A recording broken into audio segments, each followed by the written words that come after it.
Ito guys, so yung hipon na yan, tinimplahan ko. Tapos, nirap ko sa ano siya, binalot ko sa wrapper yan. Alam mo yung pinangrarap ng kuan ng lumpia, yun.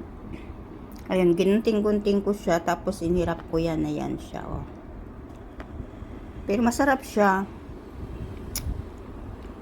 Walang kasing sarap. Tapos may sausawan na na chili sauce. Yan siya. Nakakain na ako ng 4 niyan.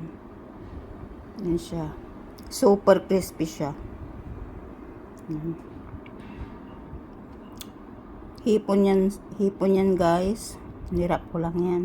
Tapos ipinreto ko. Yan ang crispy siya guys. Pero masarap. Yan. Kasama yung sausawan dyan.